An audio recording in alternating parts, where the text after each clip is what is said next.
December 8th, 1980.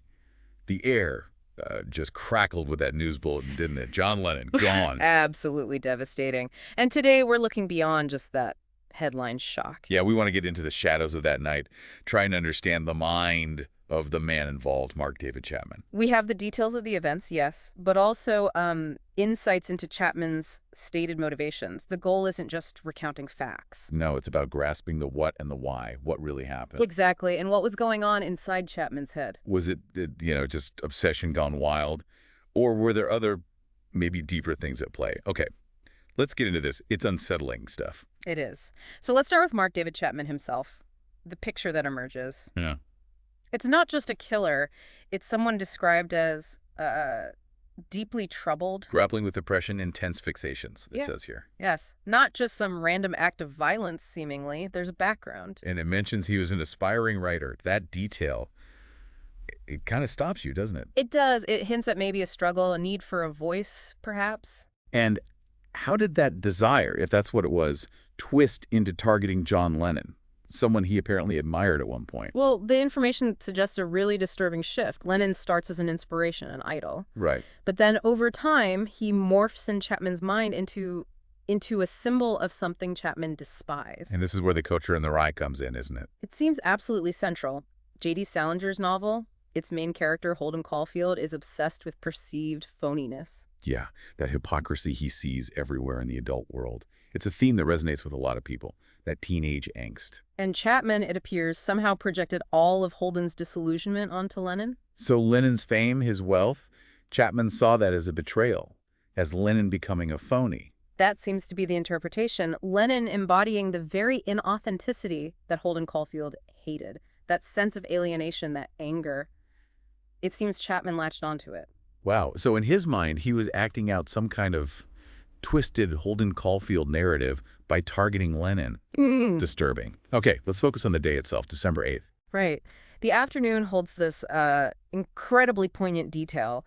Lennon actually encounters Chapman outside the Dakota, his apartment building. And he signs an autograph for him, the Double Fantasy album cover. Yes. An act of, well, simple kindness, accessibility.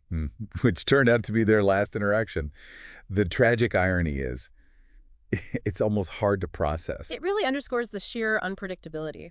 So fast forward to later that evening, Lennon and Yoko Ono return. They'd been at the recording studio, coming home. Just finishing a day's work. But crucially, Chapman hadn't left. He was still there. That autograph, it clearly didn't. It didn't change anything for him. No.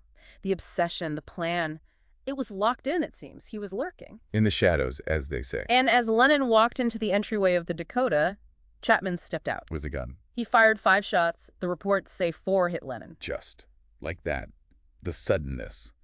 An icon known for peace, gunned down right at his own home. The shockwaves. Unimaginable. The immediate aftermath described as pure chaos and disbelief. Yoko Ono's reaction, the rush for help. But it was too late. Pronounced dead at the hospital. The loss wasn't just musical, was it? It felt like a blow to something bigger. A profound loss, yes. Which brings us back, inevitably, to the question, why? What really drove Chapman? Was it just obsession? Fanaticism taken to a lethal extreme? Well, The Catcher in the Rye definitely offers a lens, doesn't it? This idea that Chapman saw himself as needing to eliminate a phony... It's a compelling theory based on what he fixated on. But you have to ask, was it only that? Was it that straightforward? Or was he perhaps so caught up in his own distorted view of the world? A victim, in a way, of his own mental state. That's a crucial part of the discussion, and it ties into broader questions about, celebrity culture itself. How so? Well, the way we elevate people, create these huge, often unrealistic images. Right, putting them on pedestals. Exactly, and when the reality doesn't match the fantasy, especially for someone maybe already unstable, that feeling of betrayal, of disillusionment... It can curdle into something dangerous when the fan feels let down by the idol. Precisely. That intense focus... the deification, it can create this really precarious situation. The fall, when it comes, can be perceived as massive, catastrophic, even if it's only in the fan's mind. It's a sobering thought, isn't it? That the very machinery of fame might, in these rare, terrible cases, play some kind of role. But despite all this darkness, Lennon's legacy, it obviously lives on. Absolutely. His music, his message of peace, it continues to inspire generation after generation. And Chapman. Well, the information confirms he was arrested almost immediately. He pled guilty and he remains incarcerated. Parole has been denied multiple times. A constant grim reminder of that night. Yes. So as we wrap up this deep dive, we're left with this really difficult question, aren't we? Mark David Chapman, just a lone, disturbed individual. Or does his story act as a kind of, a chilling warning? A warning about what happens when obsession meets fame, about the fragility of the psyche under certain pressures. It's something that still resonates. This event, the questions around it, they don't really go away.